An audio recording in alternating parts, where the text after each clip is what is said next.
हमल के दौरान शुगर अमूमन सेकंड या थर्ड ट्राइमेस्टर में होती है। अगर आपको हमल के सेकंड या थर्ड ट्राइमेस्टर में शुगर हो गई है तो उसे हम जीडीएम कहते हैं, हमल की वजह से होने वाली शुगर कहते हैं। मतलब अगर वो आपको प्रेगनेंसी से पहले नहीं थी या प्रेगनेंसी के पहले 3 महीनों में फर्स्ट ट्राइमेस्टर में भी नहीं थी और आपको 3 महीनों के बाद हुई है तो इसका मतलब है ये हमल की वजह से होने वाली शुगर यानी कि जीडीएम है।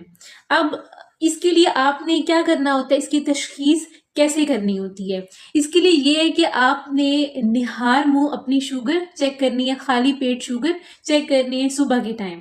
अगर आपकी फास्टिंग शुगर लेवल्स अगर आपके ज़्यादा आ रहे हैं, जो कि नॉर्मल 95 तक होती हैं, लेकिन अगर आपके बहुत ज़्यादा आ रही हैं और रिकरेंट आ रही हैं, रोज़ाना आपके लेवल्स जो हैं वो डीरेंज आ रहे हैं, इसका मतलब है कि आपको हमल की वजह से होने वाली शुगर है। तो आपने 24 से 28 वीक्स के दरमियान में एक टेस्ट करवाना होता है जिसको हम OGTT कहते हैं, ओरल ग्लूकोज टॉलरेंस टेस्ट। इस टेस्ट के जरिए हमें पता चल जाता है कि आपको जीडीएम है या फिर नहीं है।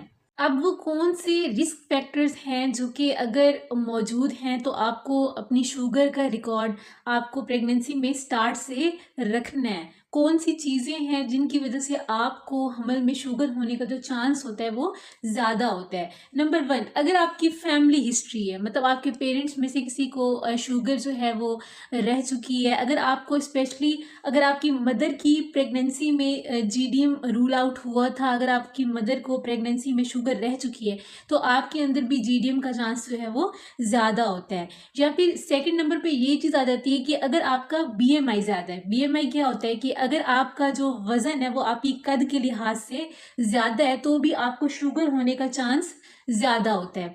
अगर आपकी एज 35 से ऊपर है तो भी आपके अंदर जीडीएम के चांसेस जो हैं वो ज़्यादा होती हैं। अगर आप किसी बीमारी की वजह से आप स्टीरॉइड्स लेते रहे हैं तो भी आपके अंदर जीडीएम का चांस ज़्यादा होता है। अगर आपकी पिछली प्रेगनेंसी में जीडीएम रूल आउट हुई थी, आपको शुगर रह चुकी है तो भी आपके अंदर चांस ज़्यादा है। या फिर आपकी अगर पिछली प्रेगनेंसी में आपके बच्चे का वज़न ज़्यादा था या उसके गिर्द पानी की मिकदार ज़्यादा थी तो भी आपको शुगर होने का चांस प्रेगनेंसी में ज़्यादा होता है। अब कौन सी कॉम्प्लिकेशंस हो सकती हैं अगर आपको हमल की वजह से शुगर हुई है या हमल से आपको पहले ही शुगर थी, तो कौन सी कॉम्प्लिकेशंस हो सकती हैं? नंबर 1, आपके बच्चे के गिर्द पानी की मिकदार ज़्यादा हो सकती है।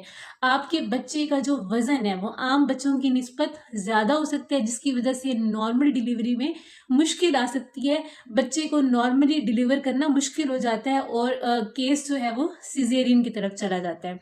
अगर आपको हमल से पहले शुगर थी तो भी आपकी प्रेगनेंसी में स्ट्रक्चरल डिफेक्ट्स आने के चांसेस हैं, यानी कि बनावटी नुक्स आने के चांसेस ज़्यादा होते हैं, या डिलीवरी के दौरान जब बाद में जो है वो इन्फेक्शन का रिस्क बढ़ जाता है। अब इसका ट्रीटमेंट क्या है? अगर हमल के दौरान शुगर हो गई है तो इसका क्या ट्रीटमेंट है? सबसे पहली बात तो अगर आपकी जीडीएम रूल आउट हो गई है तो ये मैक्सिमम डाइट के ज़रिए कंट्रोल की जा सकती है। आपने डाइट के ज़रिए कैसे कंट्रोल करना है कि आपने मीठा बिल्कुल कट ऑफ कर देना है, आपने मीठा आपने नहीं लेना प्रेगनेंसी में। और उसके अलावा आप अगर डाइट प्लान बनवाना चाहते हैं तो आप किसी डाइटिशियन से कांटेक्ट कर सकते हैं और आपको प्रॉपरली वो डाइट प्लान फॉलो करना है। बहुत सारे फ्रूट्स हैं जो कि आप मुनासिब मिकदार में प्रेगनेंसी में ले सकते हैं। उनके अंदर शुगर लेवल कम होता है, उनका जो ग्लाइसीमिक कंट्रोल होता है वो अच्छा होता है, तो आप वो फ्रूट्स वगैरह ले सकते हैं। लेकिन आपने प्रॉपरली जो है वो किसी डाइटिशियन से डाइट प्लान बनवाना है, उसको फॉलो करना है। अगर मैक्सिमम आप डाइट पे स्ट्रिक्ट कंट्रोल करते हैं तो मैक्सिमम आपका जो शुगर लेवल है वो कंट्रोल में रह सकता है। नंबर 2 पे आपने ये करना है कि आपने जब भी मील लेनी है, जब भी आपने खाना खाना है तो उसके बाद आपने 10 से 15 मिनट तक वॉक लाजमी करनी है। अब जिन पेशेंट्स का डाइट से भी कंट्रोल नहीं हो रहा, वॉक भी कर रहे हैं हर मील के बाद लेकिन फिर भी कंट्रोल नहीं हो रहा, तो उन पेशेंट्स को हम मेडिसिन देती हैं। अब सब सबसे जो सेफ़ मेडिसिन है जो कि प्रेगनेंसी में इंडिकेटेड है, अगर प्रेगनेंसी में शुगर हुई है तो वो है मेटफॉर्मिन। मेटफॉर्मिन जो है वो बच्चे के लिए भी सेफ़ है, माँ के लिए भी सेफ़ है। तो मेटफॉर्मिन जो है वो फर्स्ट लाइन ड्रग है जो कि हम पेशेंट्स को एडवाइस करते हैं। अब अगर पेशेंट जो है वो मेडिकेशन से भी ठीक नहीं हो रहे, उनकी जो शुगर है वो फिर भी डीरेंज ही आ रही है, तो वो पेशेंट्स जो हैं वो इंसुलिन की तरफ आती हैं और उनके जो डॉक्टर होते हैं वो उनको इंसुलिन की तरफ शिफ्ट करती हैं, उनकी डोज वगैरह एडजस्ट करते हैं। तो लेकिन अगर आप मैक्सिमम डाइट से कंट्रोल कर सकते हैं, अगर आप वर्क प्रॉपरली करते हैं तो आपकी शुगर लेवल्स जो हैं वो ठीक रह सकते हैं। तो अगर आपको ये वीडियो पसंद आए तो आपने लाइक करना है, कमेंट करना है, शेयर करना है और मेरे यूट्यूब चैनल को लाजमी फॉलो करना है। Thank you. अल्लाह हाफिज़।